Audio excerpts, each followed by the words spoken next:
Selamat datang kembali di RN Entertainment. Selamat datang kembali di The Golden Cross Playlist. Seperti biasa hari ini kita akan melanjutkan review saham part yang ke-170. Namun sebelumnya, bagi teman-teman yang mungkin belum subscribe channel YouTube ini, sekali lagi jangan lupa tekan tombol subscribe, nyalakan lonceng notifikasinya agar teman-teman tidak pernah ketinggalan informasi-informasi terbaru dari channel ini. Di part yang ke-170 hari ini kita akan review 7 saham, di mana sebelum kita memulai 7 saham ini, kita akan terlebih dahulu mereview indeks harga saham gabungan dan langsung kita update 3 saham yang selalu kita akan update setiap harinya, yaitu BBRI, PTBA, dan Antam. Berikut ini adalah chart dari indeks harga saham gabungan kita atau IHSG, di mana hari ini ditutup menurun 1,03%, ya, minus 1,03%, dan closing di 6227.73. Di mana kalau teman-teman ikuti video saya yang kemarin bahwa ada satu gap kecil ya di sini. Ini yang harus dia turun dulu ya, ditutupi dulu. Dan sudah lunas ya. Gap ini sudah lunas. Tinggal satu gap lagi di sini, ini kecil sekali. Ini juga sayang sekali dia berada di bawah ya, di bawah kotak biru, sehingga sebenarnya tidak pasti, tetapi kalau semua orang berpikiran yang sama, pasti dia akan turun ke sini. Dan sekali lagi support kuat dari IHSG adalah berada di 6158 sampai dengan 6191. Ini harus kuat bertahan. Kalau jebol maka skenario buruknya pasti akan terjadi. Jadi semoga dia hanya koreksi biasa. Dia kembali lagi ke level ini. Kemudian dia bisa rebound. Ya, semoga ada banyak sentimen positif sehingga bisa mengangkat indeks kita menjauhi dari support yang 6158 sampai dengan 6191. Untuk yang terdekat, sekali lagi dia punya support psikologis di 6200. Itu harus ditembus dulu. Kalau 6200 sudah ditembus, maka dia masih ada lagi di 6000. Itu harus dipertahankan juga ya. Jadi kalau misalnya 6200 lewat, kemudian ini telah dilewat, maka terakhir di 6000 itu terakhir. Kalau jebol dari 6000 dah amblas lagi, dia bisa kembali ke kotak merah ini. Jadi kita masih punya beberapa support ya, support penting. Semoga itu bisa ditahan dengan baik sehingga indeks kita tidak jatuh lebih dalam. Jadi bagi teman-teman yang mungkin mau membeli saham, perhatikan beta dari masing-masing emiten. Pilih beta-beta yang berlawanan dengan indeks. Ketika indeks turun, justru saham-sahamnya malah naik. Itu teman-teman bisa cek.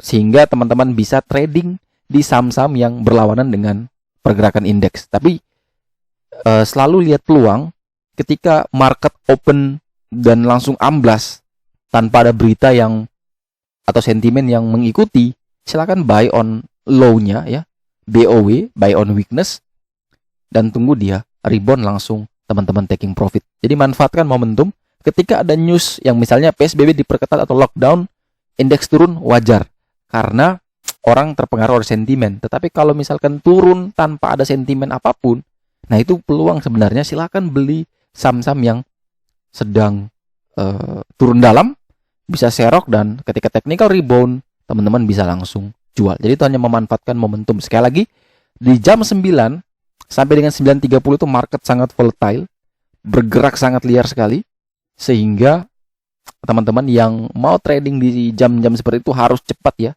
jual belinya fast. Market akan tenang kembali itu sudah di atas jam 10. Jadi kalau mau yang fast trade, memang di jam 9 sampai 9.30 itu memang sangat-sangat menarik. Makanya ada orang yang suka beli sore jual pagi ya, karena ketika sore market sudah benar-benar kelihatan ya, candlenya sudah benar-benar terbentuk, sudah bisa baca arahnya. Di pagi hari dia bisa langsung melakukan opsi untuk menjual. Dan ada beberapa orang juga punya syarat, misalnya harga naik 5% baru dia berani untuk beli ya di sore hari, sehingga ada harapan mungkin pagi 3% mungkin masih bisa dapat, dia bisa jual di pagi hari. Jadi itu banyak sekali jenis-jenis trader ya. Ada yang suka beli pagi jual sore, ada yang suka beli sore jual pagi. Semua sah-sah saja karena tujuan kita sama ya, semuanya ingin cari profit.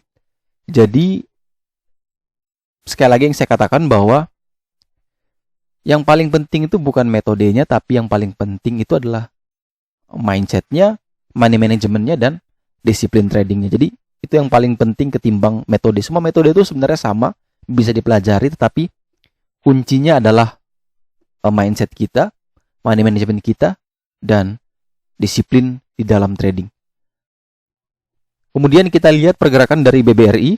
Kalau teman-teman perhatikan, sekali lagi masih akumulasi, karena BBRI reason to buy kita berdasarkan foreign flow, maka menurut saya masih aman. Jadi tidak perlu khawatir. Mungkin saja ada sentimen positif yang sedang disiapkan, entah itu merger lagi, yang masih kemarin masih isu-isu, mungkin finalisasinya nanti terjadi, bisa saja saham ini terbang. Kita tidak tahu. Yang kita bisa lihat data saat ini adalah masih akumulasi secara net buy atau foreign flow. Kemudian kita lihat PTBA, di mana hari ini cuma net sell tipis ya, minus 2,8 miliar ya, atau net sell 2,8 miliar, sehingga masih sebenarnya selama seminggu belakangan ini memang penjualannya cukup pasif, tetapi karena reason to buy kita adalah laporan keuangan, maka tidak masalah. Justru kita tetap harus berpikir jernih, kita tetap akan akumulasi kembali saham-saham PTBA di level-level tertentu. Kemudian yang terakhir kita punya saham Antam, di mana saham Antam sekali lagi net buy asing hari ini cukup besar ya, 101 miliar dari 1,2 triliun, kurang lebih hampir 10% dari nilai transaksi hari ini. Tetapi Antam ini sekali lagi kita punya reason to buy itu memang rilis laporan keuangan ya. Ini net foreign buy cuman meyakinkan kita, oke, setelah laporan keuangan kita yakin akan bagus, ditambah foreign flow asing itu meyakinkan kita untuk oke, masih optimis saham ini bisa akan naik lebih tinggi. Tetapi kalau misalkan asing sudah net sell, kemudian laporan keuangan juga belum tahu, nah ini yang menjadi kecemasan kita. Nah justru dengan ada data ini, teman-teman bisa lebih nyaman. Mungkin yang punya di pucuk-pucuk ya tidak masalah sih. Ini mungkin masih aman, semoga laporan keuangannya bagus. Kalau laporan keuangannya jelek, ya teman-teman bisa putuskan untuk bisa pertimbangkan untuk lakukan cut loss. Kemudian kalau kita lihat di chart untuk Antam, ya kalau teman-teman yang nonton di video di part yang 169 sudah kita katakan bahwa kalau misalkan candle ini bergerak sideways seperti ini, dekat bermain di area resisten, pada umumnya dia akan turun dan closingnya di 2750, supportnya di 2670, support selanjutnya. Maka selama dia masih bertahan di atas 2670, harusnya Antam aman. Dia jebol di bawah 2670, maka Antam berpeluang menuju ke support berikutnya di 2530. Kalau ada yang tanya mau beli, mau masuk, bisa beli di harga berapa? Selalu saya katakan bahwa kalau mau beli, lihat supportnya di mana. Support 2670, oke. Kalau mau beli, misalnya beli di harga sekarang, kira-kira kalau cut loss di 2670 minusnya berapa? Minusnya 10% misalkan. Sanggup nggak terima 10% itu? Kalau sanggup, ya silakan buy. Kalau tidak sanggup, turunkan lagi. 2740 mungkin. Atau 2700. Kalau 2700 pun tidak sanggup menahan resiko atau menerima resiko, bisa lagi turun di 2680. Cut loss di 2670, cuman satu tick. Bisa nggak terima resiko itu? Kalau bisa, buy. Jadi kita tidak perlu banyak bertanya mau masuk di level berapa, beli di level berapa. Tinggal lihat support terdekat atau tinggal lihat resisten.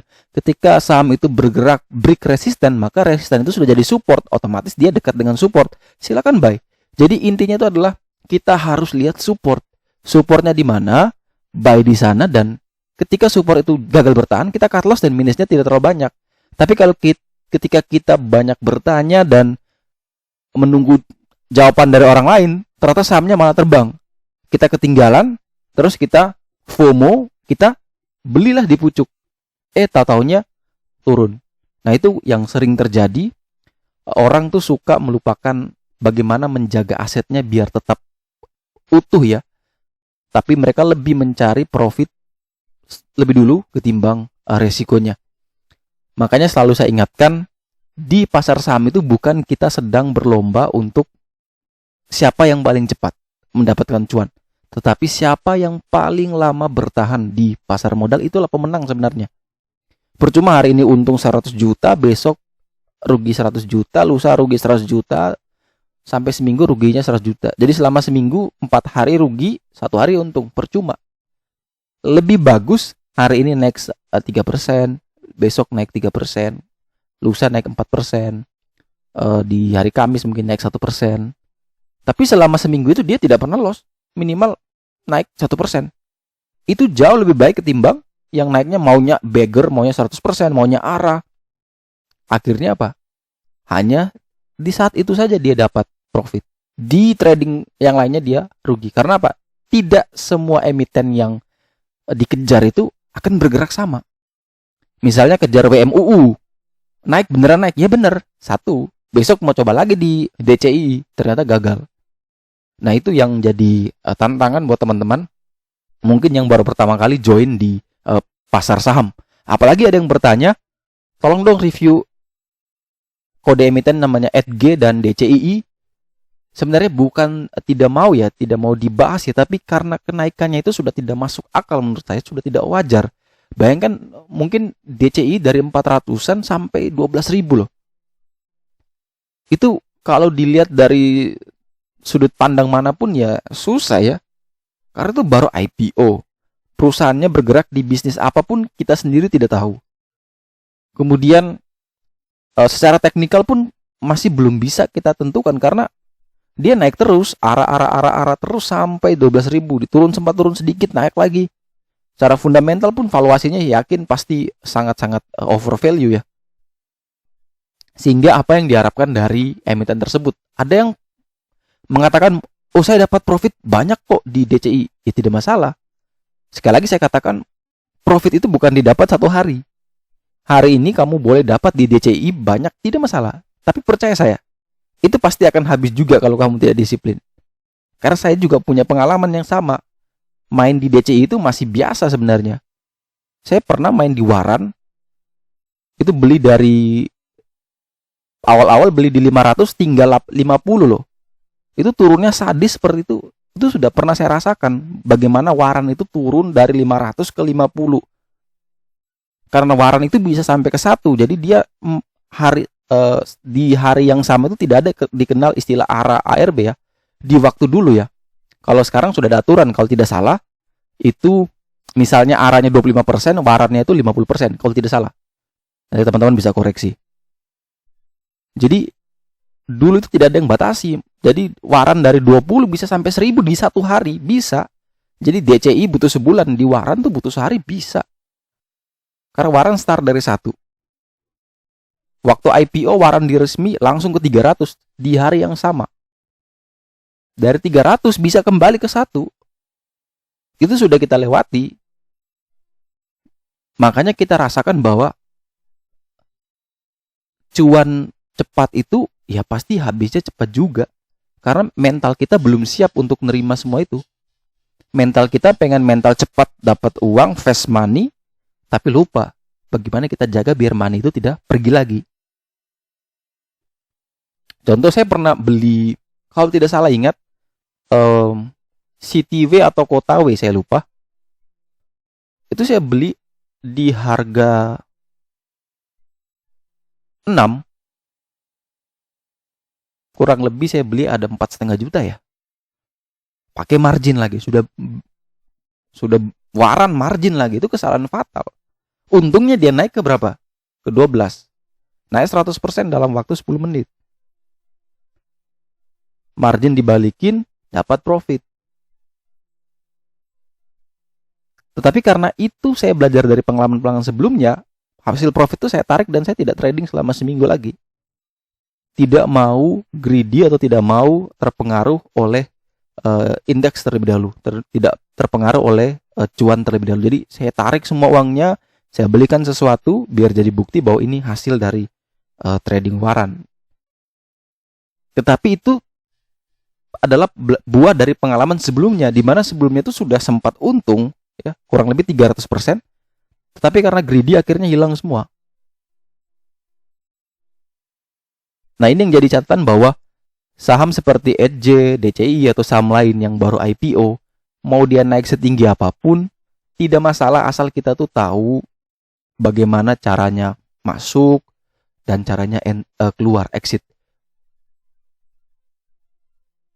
Kalau misalkan baru pemula atau mungkin baru pertama kali di saham, ya kalau bisa janganlah pilih saham-saham seperti itu.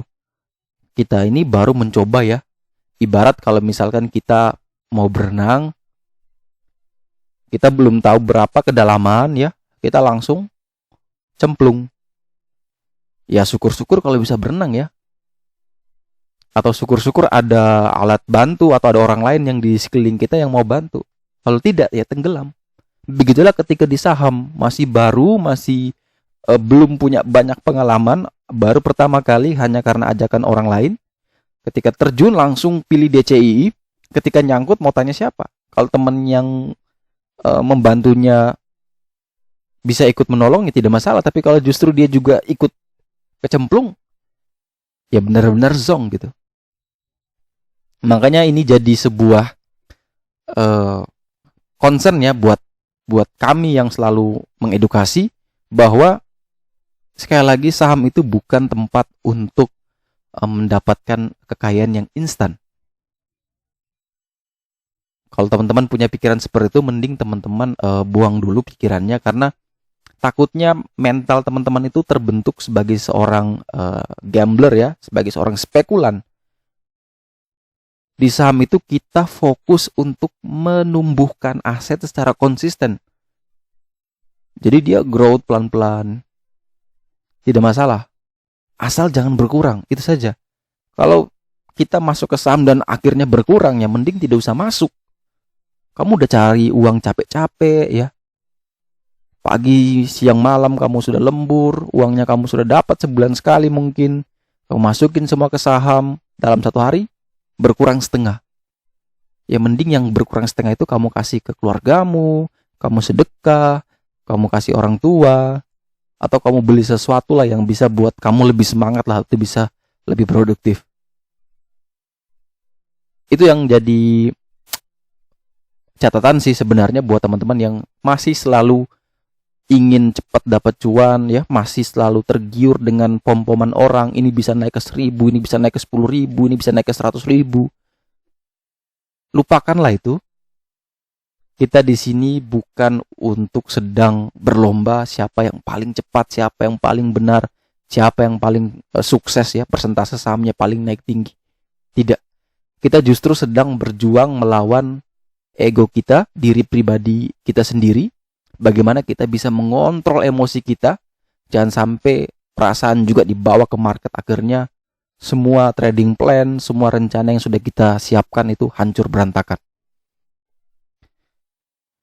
Oke, daripada banyak lagi sesi seperti ini, kita langsung saja ke review saham. Yang pertama ITMG, di mana saham ini ditutup di harga 12.350.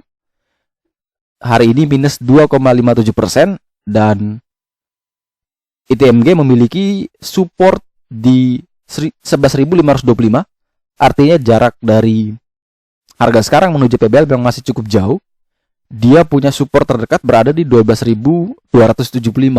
Jadi kalau teman-teman yang mau trading, saran saya kalau mau beli, batasi stop loss jika dia turun di bawah 12.275 dengan target yaitu menuju ke 12.875, dan target jauh adalah menuju ke 13.100. Tetapi kalau misalkan teman-teman yang mau invest, mau cari dividen, sekali lagi ITMG ini sudah pernah bagikan dividen interim kurang lebih 3%, 3-4% yieldnya di waktu itu dia di harga 8 ribuan, sehingga mungkin dividennya akan lebih rendah sedikit. Jadi takutnya ekspektasinya tidak tinggi, sehingga saran saya mending teman-teman trading saja di ITMG daripada teman-teman fokus ke dividennya. Kemudian saham berikutnya adalah saham ASA, di mana saham ini ditutup naik 12,06% di harga 1.300. Ini saya coba confirm apakah benar kenaikannya. Dan ternyata benar ya, saham ini sempat tadi low di 1.120. Kemudian akhirnya naik sangat tinggi sampai di 13.15. Kalau teman-teman perhatikan di sini dia punya PBH sudah berhasil dilewati dari 1085 dan dia sudah sampai ke 1350, dan indikator dari The Golden Cross sudah mengatakan bahwa risknya sudah sangat tinggi ya. Ini sudah sangat tinggi kalau teman-teman perhatikan, sehingga kami kalau misalkan ditanya saya apakah boleh beli, kalau saya sangat-sangat berisiko, tetapi besok masih bisa naik, ada kemungkinan naik paling 3-5% masih bisa naik, tetapi itu banyak sekali meninggalkan risiko yang sangat tinggi. Ini kalau misalkan besok dia naik tinggi, kemudian dia bentuk kayak gini,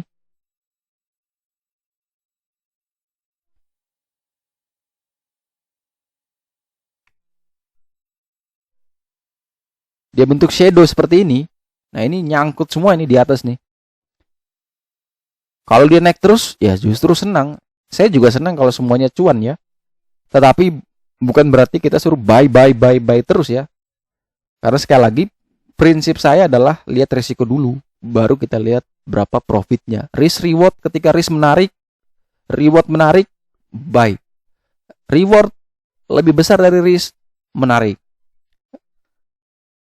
Tapi kalau ada orang yang risk taker, ya silakan dia mau buy di level berapa ya urusan dia. Mungkin dia tahu pribadinya, dia tahu stylenya, teknik tradingnya dia paham, ya silakan. Tetapi kalau yang masih baru, masih bertanya kiri kanan, masih belum nyaman dengan gaya tradingnya, jangan masuk lah. Jangan sampai tinggal ampas nanti di hempas bandar. Kemudian berikutnya kita punya saham Telkom, di mana saham ini tutup di harga 3.150 dan saham ini masih berada di resiko medium karena dia berada di tengah-tengah. Jadi kalau teman-teman yang mau buy saham ini, silakan buy ketika dia mendekati dengan level 3040 sampai dengan 3103. Atau teman-teman bisa buy on breakout di atas 3160 dengan target ke 3200. Tapi dengan catatan adalah ketika dia 3160 ini turun lagi, langsung cut loss. Tapi kalau teman-teman yang mau bersabar, silakan tunggu di 3040 sampai dengan 3103 dengan target jauhnya adalah menuju ke 3390. Karena sekali lagi PBL berada di 3040 dan PBH berada di 3390. Setelah Telkom kita punya saham Tower, di mana saham ini ditutup di harga 1060. Dan saham ini telah ditutup turun di bawah PBH, PBH-nya di 1070, closing di 1060, artinya saham ini sudah tidak aman ya. Ketika dia sudah turun seperti ini, mending teman-teman pertama tunggu saja di 1010 sampai dengan 1023 atau buy on breakout ketika dia naik lagi di atas 1070. Jadi dua itu. Karena dia sekarang berada di bawah PBH, maka dia sudah nempel dekat dengan resisten, artinya risikonya lebar sekali. Tapi ketika dia naik di atas PBH di 1070, silakan buy, cut loss jika dia turun kembali di bawah 1070. Artinya resikonya terbatas. Kecuali teman-teman itu sudah ngerti, oke, saya buy di level berapapun, saya cut loss minus 3%. Disiplin. Tidak masalah, mau buy di level berapapun tidak masalah. Tetapi kalau yang belum tahu, atau yang tidak mau menerima resiko sebesar itu, maka silakan buy di dekat area-area support. Sehingga ketika jebol support, cut loss. Ada reasonnya. Kenapa cut loss? Oh, karena sudah jebol support. Itu baru bagus. Atau kenapa cut loss? Oh, karena sudah minus 3%. Itu bagus, karena disiplin. Jangan sudah masuk nih, misalnya di 1060. Terus saham Tower turun sampai ke 930, masuk ke PBL. Terus dia nanya, saya nyangkut di Tower di 1060. Jual atau hold ya? Pasti saya jawab, kamu beli di 1060 alasanmu apa? Oh, karena dia berada di atas support. Lah kenapa nggak jual waktu dijebol support lagi? Oh, karena saya ikut grup rekomendasi. Ya tanya di grup rekomendasinya. Oh, karena saya beli berdasarkan bandarmologi. Ya sudah, keluar berdasarkan bandarmologi. Bandarnya masih ada nggak? Kalau sudah keluar, ya juga ikut keluar, cut loss. Kenapa harus tahan? Nah, pertanyaan-pertanyaan seperti itu kadang ya suka saya selalu balas, kadang saya tidak balas, lebih banyak tidak membalas karena saya merasa sudah di reminder di video ini selalu saya bicarakan, tapi tetap melakukan hal yang sama. Tetap tidak pernah mau disiplin. Jadi sebagai sebuah pembelajaran, karena kamu berani masuk, maka sekarang cari jalan keluar sendiri. Jangan sampai kita membawa satu masalah pribadi, kita bawa orang lain juga untuk menyelesaikan masalah kita. Jadi kita harus belajar bertanggung jawab. Reason to buy kita apa? Ya reason to sell-nya jelas. Harus lawannya dari reason to buy. Maka selalu saya katakan berulang-ulang kali, reason to buy itu penting sekali.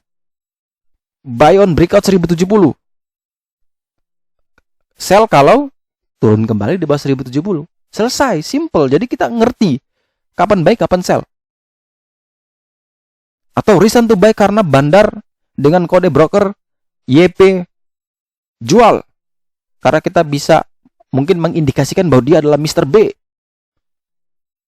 Oke, kalau di Mr. B top buy, kita jual. Kebalikan gitu. Itu reason to buy. Jadi harus ada komparasinya. Atau misal, saya beli saham, misalkan katakan BBNI karena PBV-nya di bawah 1. Maka justru dia semakin turun, semakin bagus. Ketika PBV naik di atas 1, saya jual. Karena reason to buy saya di bawah 1, bukan di atas 1. Nah, reason to buy itulah yang membuat kita selalu nyaman, tidak pernah takut untuk menghadapi goyangan market. Ada satu emiten, jujur ini yang juga membuat saya juga sebagai yang sudah lama pun masih merasa bimbang. Tetapi karena saya punya reason to buy yang jelas, itu minusnya sampai 33%. Ketika market yang turun dalam waktu itu minusnya sampai 33%. Dan di semua sosial platform untuk saham itu sudah mengatakan bahwa ini saham pasti kegocap lah, pasti ini bangkrut lah karena isu inilah, karena isu inilah. Tapi karena reason to buy saya jelas. Laporan keuangannya bagus. Tinggal menunggu laporan keuangan kuartal 4 atau full year-nya di tahun 2020. Laporan keuangan belum keluar. Nah, kenapa saya harus cut loss? Reason to buy saya lah menunggu laporan keuangan keluar. Akhirnya saya hold. Sebulan saya hold dengan minus cukup dalam. Itu minusnya besar sekali. Itu hampir karena dia cukup besar di portofolio saya, itu benar-benar pusing sekali melihat minus sebesar itu. Tetapi dari minus 33% itu bisa sampai plus 10%. Dan di saat itu pun laporan belum keluar. Dan saya belum mengambil suatu tindakan untuk menjual semuanya. Karena sekali lagi jelas, reason to buy saya menunggu rilis laporan keuangannya keluar. Jadi mau dia naik tinggi, mau dia turun dalam, selama laporan keuangan belum keluar, saya tidak akan pernah melakukan action apapun. Nah, itu yang teman-teman juga pakai. Jadi tidak merasa terguncang ketika berada di market yang sedang tidak bagus. Bayangkan indeks baru turun hari ini. Semua sudah panik. Dari kemarin naik hijau itu tidak ada yang bertanya loh. Indeks baru turun 1% langsung panik. Nah, ini kepanikan ini yang bisa membuat indeks tambah turun lebih dalam. Karena semua orang pengen jual. Takut crash. Padahal cuma koreksi, mungkin koreksi kecil sebenarnya, tapi karena kepanikan akhirnya jadi besar. Makanya sekali saya katakan, ketika kita berada di market, jangan terlalu kita masukkan perasaan kita ke market. Jangan baperan ya, kalau kata orang. Tetap kita berdasarkan trading plan kita, money management kita, dan disiplin yang sudah kita perbuat.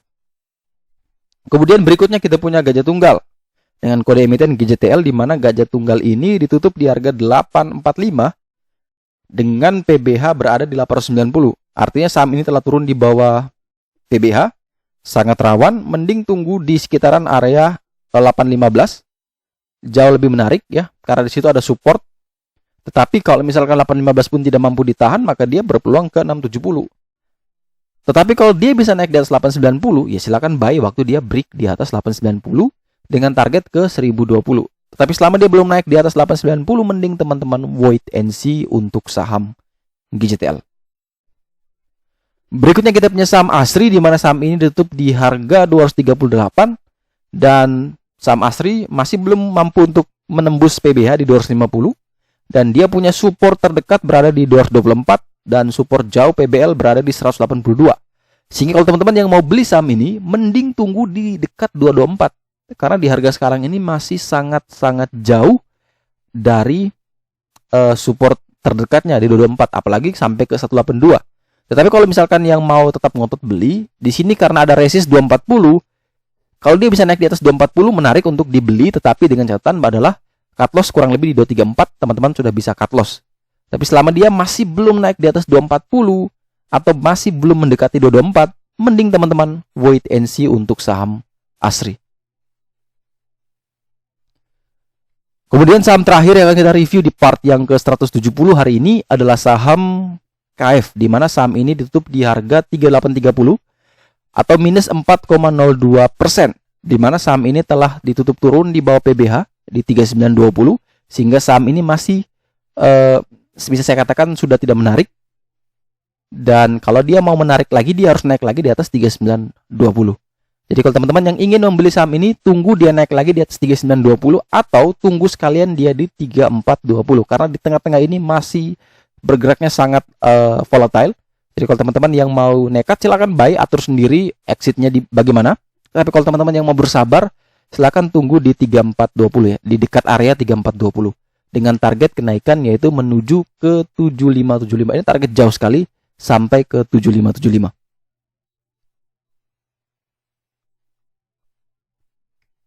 Oke, sekian dulu review saham part yang ke-170. Terima kasih banyak teman-teman yang telah like, subscribe, dan share video ini.